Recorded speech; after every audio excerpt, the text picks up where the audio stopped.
So we're done with your precipitate labor. Proceed tayo sa complication of your precipitate labor. If in case lang naman na may encounter nyo, this is your uterine rupture. So from the word itself pa lang, no? Naiisip mo na kung gaano kasakit to sa part ng babae. Am I right? Diba? Uterine rupture. Imagine. Okay? Na-try nyo na bang magbilis ng karne? Ganon. Minsan pag magkikigil ka, nilinisan mo, hindi ka gumagamit ng kutsilyo, ginaganyan mo na lang. Ganun ito. Okay, walang kutsi-kutsilyo, walang scalpel. Walang scalpel, walang kutsi-kutsilyo. Yung karne ko sa nalang nakunin. Ganon ang nangyari sa mga babaeng ito. Okay? Ganon katindi. So let's go to the general concepts, ladies and gentlemen. What happens here? Okay? When I talk about maternal death, ladies and gentlemen, maternal death, alam nyo ba na ang inyong uterine rupture accounts 5% of all maternal deaths. So sa kada 100, may namamatay na 5 babae. Okay? Yung kada 100 pagkamatay ng mga babae related sa pagbubuntis, 5% yan accounted to uterine rupture. We will talk about that later on. Bakit kaya nag-relate into death ang uterine rupture? Okay? It occurs when a uterus undergoes more strain than it is capable of sustaining. Okay? More strain that is what is capable of sustaining. Nalala si tensile strength kanina sinasabi ko? Yan, si tensile strength. Okay, the ability of the uterus to stretch is there. It can stretch for as much as it can. However, still, there is a limit to that. And that limitation, kapag na-break, yan, uterine rupture tayo. Napupunit ang uterus. Now, what is the most common cause of uterine rupture? Sinabi ko kanina to. Most common is due to vertical scar, okay, of cesarean birth. Okay, vertical scar of cesarean birth. So, vertical scar, okay? So, vertical, patayo. Kapag nagsi-CS ka, patayo yung hiwa. Ayan. So, that is your vertical scar from previous cesarean birth. Previous cesarean birth. But other factors can also contribute to this one. Again, mas mataas yung chance mo kapag ikaw ay nasa-cesarean section. Okay? Again, it still depends on the body of the woman. Idiopathic by nature pa rin kung tutuusin. However, malaki ang possibility na pag cesarean ka, plus you have these other factors, it can contribute to the development. I always say that na possible. Kasi hindi naman lahat na nasa CS, nag-uterine rupture. Okay? So the exact cause is still unknown by nature. Okay, possible lang talaga. The most common related to vertical scar with these other factors. So meron ka ng CS, tapos meron ka pa nito, prolonged labor. Prolonged labor. Pag sinabi natin prolonged labor, the labor is longer than usual. It caused by other different cases. Pwedeng dysfunction in the first stage of labor, hindi nagdadilate si cervix, hindi nagpo-contract si uterus, or meron tayong hypotonic contractions. Abnormal presentation. Nalala nyo, pinasabi sa inyo kahapon? Abnormal presentation. Okay, like for example, transverse line. Nakita nyo yung itsura ng transverse line? Di ba nakasign? So pag gano'n nakasign, yung pag-stretch ng uterus. So kung yung gitna na-stretch, ano nangyari? Pwede mahiwa. Kasi transverse line. Okay? What else? Multiple gestation. For example, na-CS ka ng first pregnancy mo. Then, next pregnancy mo, quadruplets. O yan. Tapos, less than 1 year pa. Yung schedule na pinag-contest mo. Kaya very important, lalo pag CS yan, we always tell to the woman, use family planning, ma'am. Kasi kailangan din sundin yung 3 to 5 years for you, for us to give your uterus to heal first before you proceed for another pregnancy. Unwise use of oxytocin. Sinabi niyo, unwise use of oxytocin. Nalala niyo ba yung mga discuss sa inyo ng EINC nyo? The instructors told you na the use of oxytocin should only be done after the baby is out. Okay? To promote more contraction, okay, for the placenta out. O sa until postpartum yan to promote constriction and decrease the possibility of bleeding. Okay? In this case, baka naman kasi nasobrahan. Wala pa siyang cervical dilatation na gumamit ka na ng oxytocin. Nag-augment ka ng hindi nakabukas ang cervix. Dapat pag nag-augmentation tayo, dapat ba nakabukas ang cervix?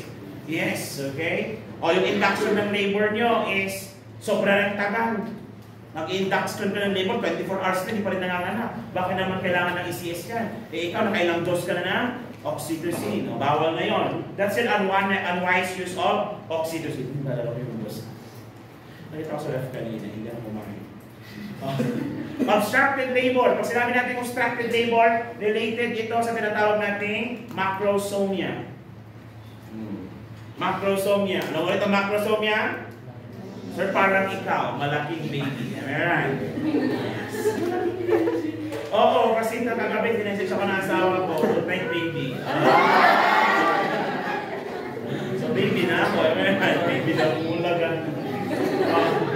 And the last one is traumatic maneuver for forceps or traction. Hindi pa naman kayo nakakita, pero traumatic, yung forceps kasi parang siyang dalawang sandok. Parang siyang dalawang sandok kasi papasok sa vagina mo. Tapos susungkitin yung ulo ni baby. So, long maneuver of that can lead ito. Yan, uterine rupture. What else? Traction. Ano yung traction? Nalaman yung CCT? Control core traction. Mga ganyan, okay? Next, okay? What are the clinical manifestations, sir?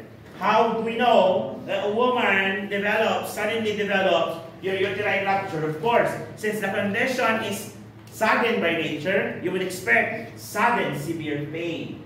Okay? Sudden severe pain. So, ano nararamdaman? Malamang sa may abdominal area, alam naman sa buttocks.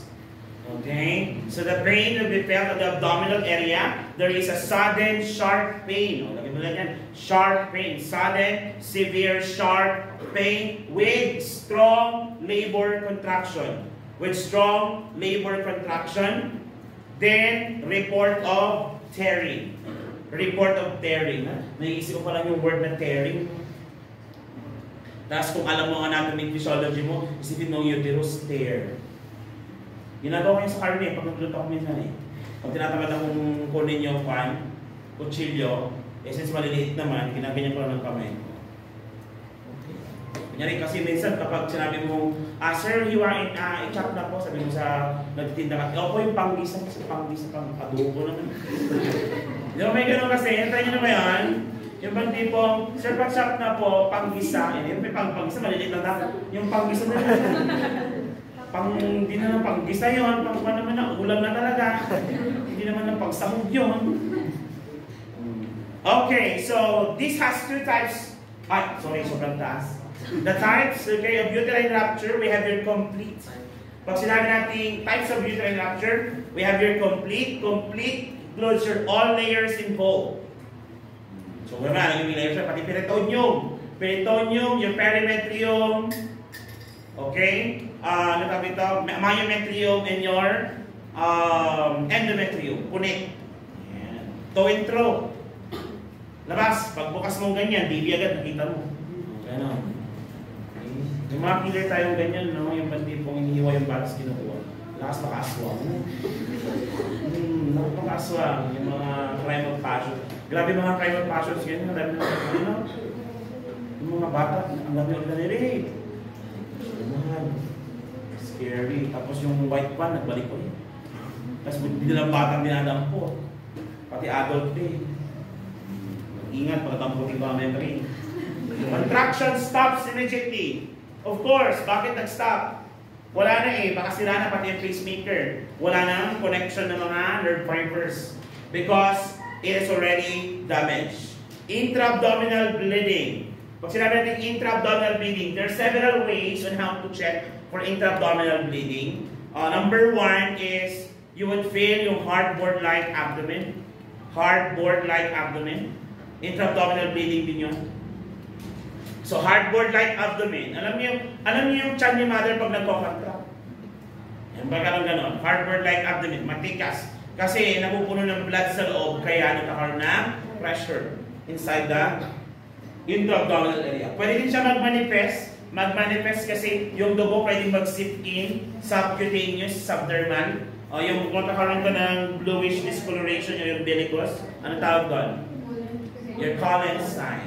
Cullen sign or Collins sign. C-U-L-L-E-N-E-N-S.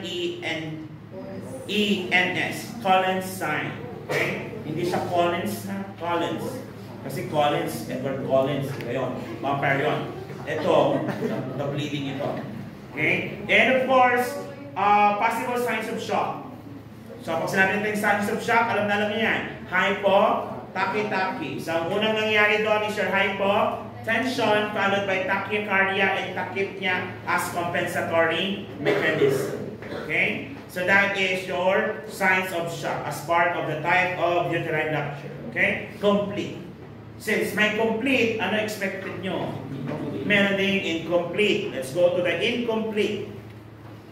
For the incomplete naman po, okay, incomplete, kung kanina ang complete, it covers everything from the endometrium to outside layer. Ito naman, it leaves the peritoneum intact. Okay? Then, the signs are less evident and localized tenderness and persistent aching pain over the area of the lower uterine segment. Persistent. Kasi nga, ito may contraction pa rin ito. Plus, there is lack of contractions.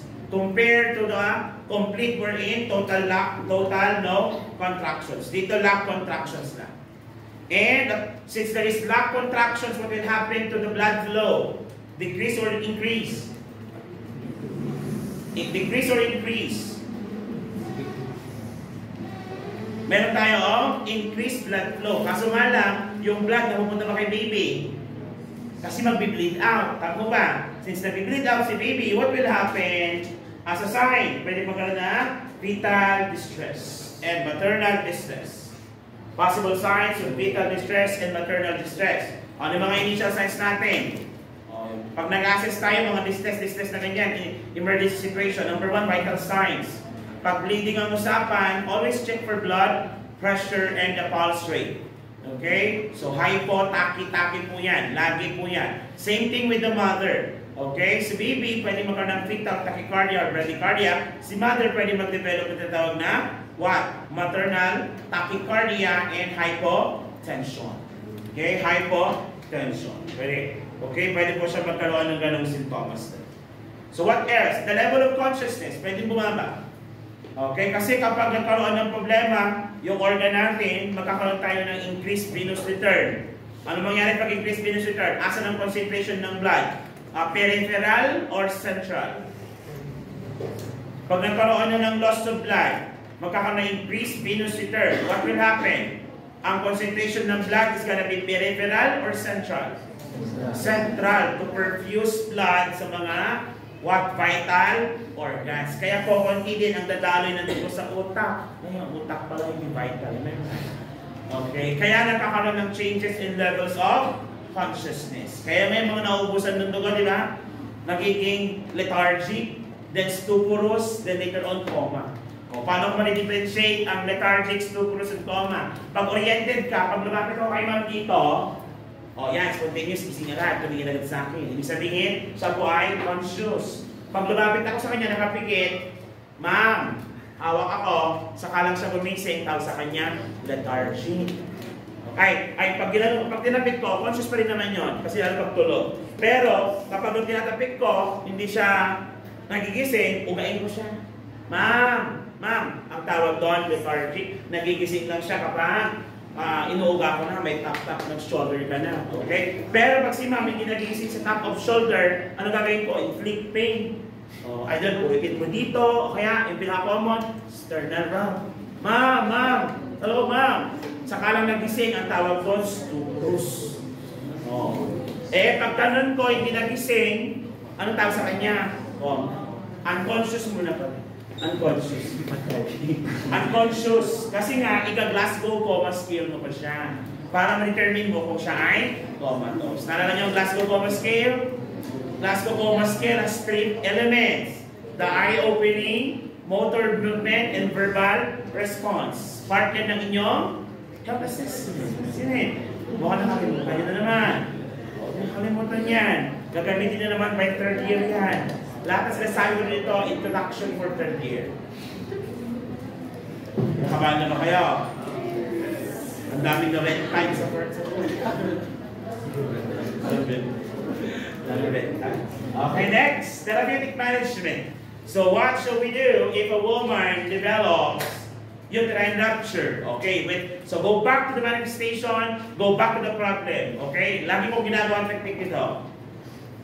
To best identify or to best understand the condition, you always do the pathophysiology. Kung paano nangyari, anong symptoms. Because management will focus there. Kung anong sanhi, solusyonan mo yung sanhi. Kung hindi mo kayang solusyonan yung cause, you manage the symptoms. Yun ang laging management natin. Kahit sa nursing interventions nyo, ganun lagi. Pag gumagawa kayo ng problem, di ba na gumawa kayo ng problem, pag gumawa kayo ng NCP, gano'n yung pain related to. Huwag nyo problemahin si pain. Ang problema nyo yung related to. Kasi if you address the related to, you will manage the pain. Ngayon, if the cause of the pain, which is the related to, is unmanageable, then you go with the signs and symptoms. I-treat mo yung symptoms. So for example, okay, hyperthermia related to infection process as manifested by temperature of 38.5. Yung infection niya is more on severe infection, chronic infection, meron siyang sugat na napakalala, kaya siya nilalagnan. Okay? Okay, meron siyang sepsis. Can you do something about sepsis as a nurse? Wala. So saan ka mag-focus?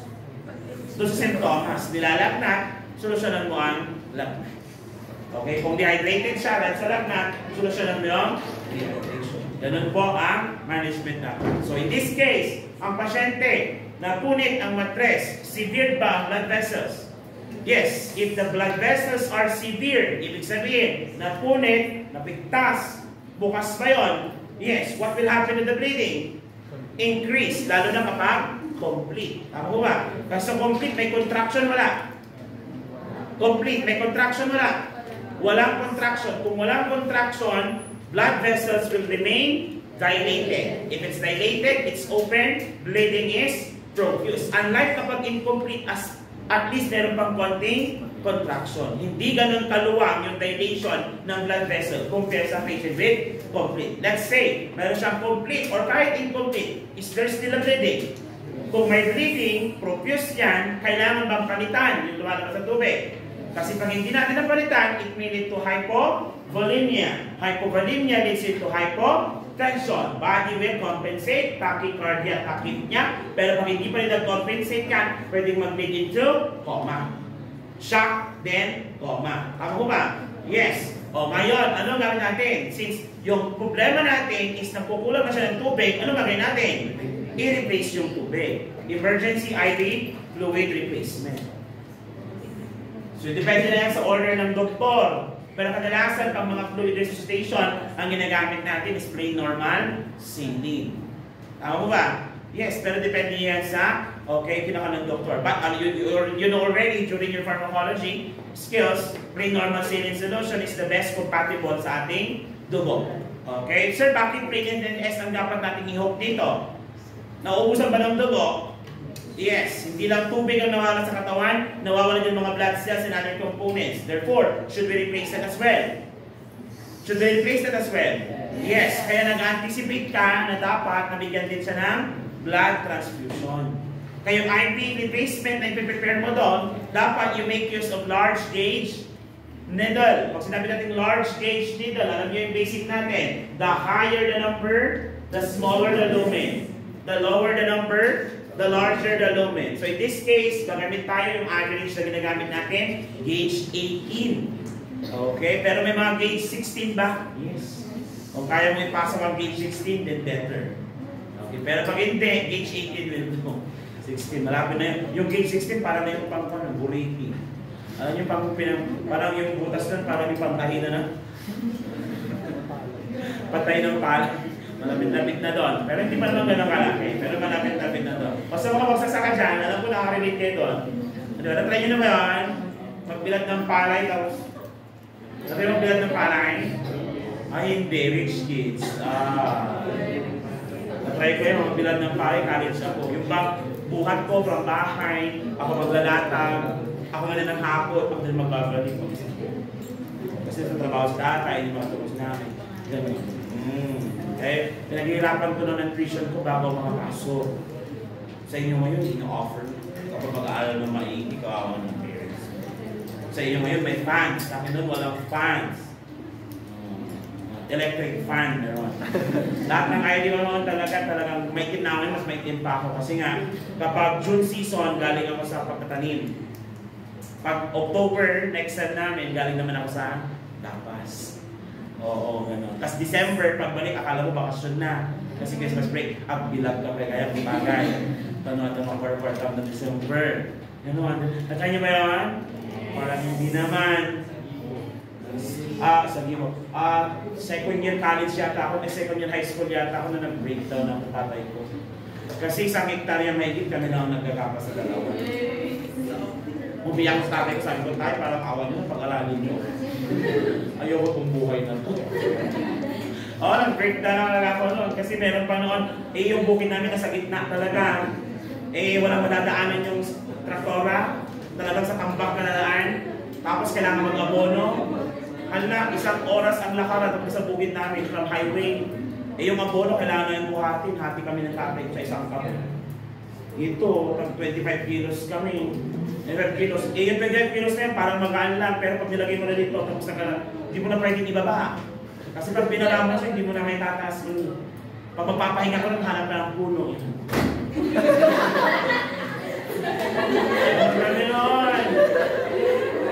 Nag-try ko rin mag-uling. Yung uling kami sa bundok, kasama kami ng 1.5 hour para, tapos yung bayaw ko mas malakas sa akin, ang 3 patong ng uling sa ako. Yung akin 2 lang. Pati yung mga pamangkin ko may awak na timba, may 2 uling din. Ganon. Tapos yung ate ko 1 kamay. Wala din babaan yun, 1.5 hour. Kaya pagdating mo na, minsan yung mo alam, baka may sleep disc ka na. Kasi nga, yung tipong rhinic or no cognitivity na hindi related sa meningitis. Related siya sa trauma nga. Kaya sila hindi nila ako lumaki. Sick. Okay? Emergency fluids. Okay. By the way, emergency fluids. By the way, what is the emergency blood? Ibig sabihin, pwede kasi siya readily available. Blood type O, di ba? Ang pinakamadamot naman is AB. Okay? Ang pinakamaganda is O kasi nga generous siya. Nagbibigay siya. Pero madamot lahat sa kanya kasi never siya pwedeng tumanggap. Hindi siya pwedeng tumanggap sa kahit kanino. Sino mga type O dito? Congratulations. Aside sa mabait ka na magbigay, pero ang may bad news, prone ka din to develop ulcer. Bait mo na, prone ka for develop ulcer. Lahat na lang. Si mga type A dyan, ang puta. Uy, pagkakapang tayo. Type A din ako. B. Let's check. AB. Normal yung AB, di ba? Kasi nga, ang damot nila, very limited yan. Dapat kayo nag-donate kayo kahapon. Because it's hard to find AB, bloods. Ay, hindi sila nag-donate kahapon. Sayang, yung mga nag-donate sana kaya sa class point. Sinabi ko yun, di ba? Nag-send ako sa inyo. May nag-donate ba? Wala. Walang nag-donate. Wala. Walang bigyan ng class point. Next, prepare woman for possible laparotomy, repair and control bleeding. Laparotomy, hindi kasi nilalang kung ano rin na nangyari sa tiyan. So what they're going to do is diagnostic. So explore muna nila. Okay, they cut it open, then check nila saan yung bleeding. Okay, emergency tayo dito nyo. Let's go find the bleeding. Pangina yung hemostat. Clamp. Hanggang sa mag-stable ang blood pressure. Then they will start suturing. Ganon. Okay, ganun. Pag may mga emergency situation, ganun, di ba? Blood pressure is dumping. We have 80/60. Okay. Fluids, bolus, please. Tapos FB, another dose of FB, blah. Ganun yan. Tapos, may yung properly cross-match na blood. Ilagay nyo na, please. Mapataasin nila yun habang hinahanap nila yung dugo. Nangyari sabi niya sa OR. Yung kamamadali nung anesthesiologist, present siya ng PC, yung dugo pumuto. Blood yung buong OR na ganyan. Pagdating ko, galing sa kabilang room. Ano nangyari? Sir, penicillin na po pa. Bakit? Sir, cardiac arrest. Then, pa siya. Cardiac arrest on bed while operation. No, nag-OR ako noon. Ang hirap sa bago din kasi 10 rooms yun. 10 rooms. Isang CI. So lahat ng estudyante nakasalpak. Hindi niya alam kung saan siya pupunta. Tapos baka 40 paklong panghawak mo, wala na. Ba't di po, naririnig mo na lang, may sinisigawan. Bakit? Ano nangyari? Ano nangyari ito? Eh, kung sa dati mo, hindi lang ginagawa. So, hindi ko po mag-charge. Hindi pa lang din ako kayo sa school. Eh, ba't di mo alam? Naka-stress niya sa OR. Naranasan nyo na yan, next sem, am I right? Meron tayong skills. Dito pa lang, anak ko, hindi stress na kayo nila sa leaking, nila sa lesson, yung RD nyo, bilis! Asa na? Ganun sila. Okay? O, sige, tuloy tayo dyan. Control bleeding. Laboratory, of course, once they find out the cause of bleeding, they will repair it. Okay? Then, next is cesarean hysterectomy. Pag sinabing cesarean hysterectomy, from the word of cesarean, we will move out the baby. Kung nasa loob pa yung bata, ha? Kung nasa loob pa, we will move out the baby. Pag naako na natin yung bata, they will start preparing. Pag kaya pag-suture, isusuture. Pero pag hindi na kaya, hysterectomy will be done. Anong hysterectomy? Removal of the uterus. Nalala niyo po si Tabisu? Tabisu. Ano si Tabisu? Total abdominal hysterectomy, bilateral salpingo o oophorectomy. Yung kakalimutan niya na pagdating nyo sa area later on. Okay? OR, yan yung mga Tabisu. Meron tayong Tabisu. Lagi pinapakwisyon ng mga ORCI. What is ta? What is Tabisu? What is Tasu? Ganyan nga sila. Yung mga quizzes nyo. Ang quizzes nyo later on, pag third year, lalo kapag mga medical ward, mga acronyms. Ano ibig sabihin ng ganito? Yung letter na ganito. Ano sabihin? No, yung mga surgery. Yan. Okay? And provide information and emotional support.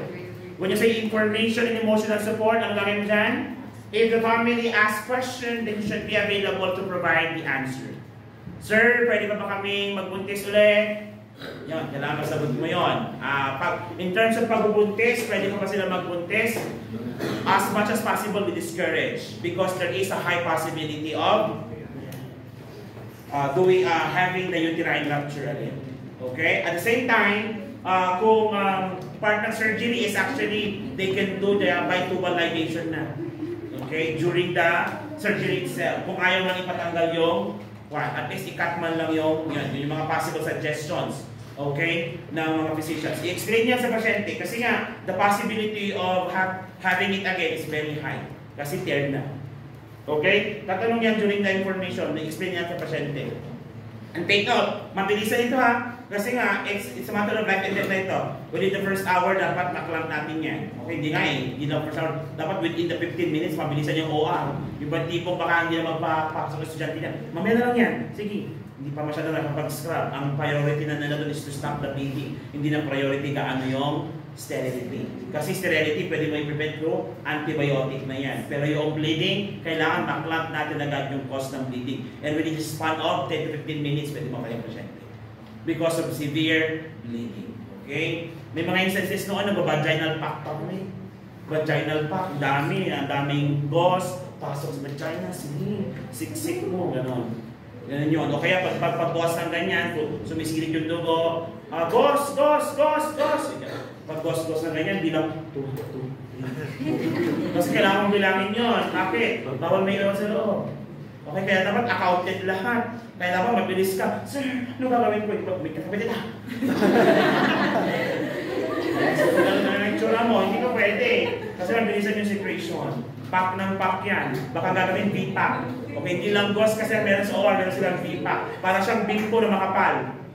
Bimpo na makapal. Gawa din sa gauze. Tapos may hawakan na may panagsabitan siya. Para basta makapal siya na gauze. Bali, gauze din siya na tinahi lang. Hanggang sa kumapal ng ganyan kakapal. So para siyang basahan. Nakikita niyo yung pagdating sa OR. Okay? Kapag sa Bagdegen, gano'n mas makakapal. Pero yung mga B-pack na mga hospital, yung ibang hospital, mas maninipis. Okay? Kasi pre-pack yung mga yun. Okay? Yung pag Bagdegen kasi, of course, hindi, parang they made their own, kasi papa-autoclave na lang. Okay? Gano'n yung ginagawa nila. Okay? And emotional support. Why the emotional support? Of course, aside from the excruciating pain, the experience of having this condition, aside from that, you have to provide emotional support din. Kasi nga, lalo kapag first time baby sana nila at hindi na buhay, tapos nalalaman nila hindi na sila pwede magbuntis. Yan, emotional support. So you might need to refer them to counseling as well. Okay? Kasi nga, possibility of them not having a baby again is high. Okay? Kasi nga, the danger. So, pwede din naman, actually, in some cases, the word, kapag gusto nila magbuntis talaga, magpe-pregnant, pasok lang yung lahat ng complication, like placenta previa, abruption placenta, lahat yan possible na sa kanya. So, dapat close monitoring siya, consider na siyang high-risk pregnancy. At kadalasan, hindi nila pinapaabot ng 38 weeks ang pregnancy. So, pag mga ganitong condition na, kunyari, pinilit pa rin magbuntis, hindi nila pinapaabot. Ini-schedule na nila wherein if the baby is able to survive already outside the womb, at 32 weeks, buksan na natin yan. Incubator na lang natin. Mas malaki yung chance ni baby mabuhay. At mas mataas din yung chance ng survival ni mother. Kaya sa paabutin natin ng 8 months ay ng 9 months, laki ng laki, yes, biglang napunit ulit.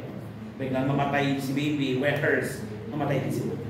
Okay? So those are the possible things. Again, pag sinabi natin uterine rupture, it's either complete or incomplete, depende sa layer ng uterus na napunit. Okay? Now, the most common cause of this, or most common is due to previous cesarean section with the vertical cut. Okay? Accompanied by other risk factors, nabasa niyo kanina, the prolonged labor, multiparity, multiple gestations, and so on and so forth. Okay? Now, the management, okay, is depending on the symptoms that is arising, but most probably, or most commonly, the treatment is focused on, one, stopping the bleeding and replacing the fluid loss or blood loss. Are we clear?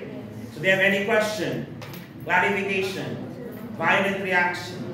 None. If you have none, then we're done for today. Yes.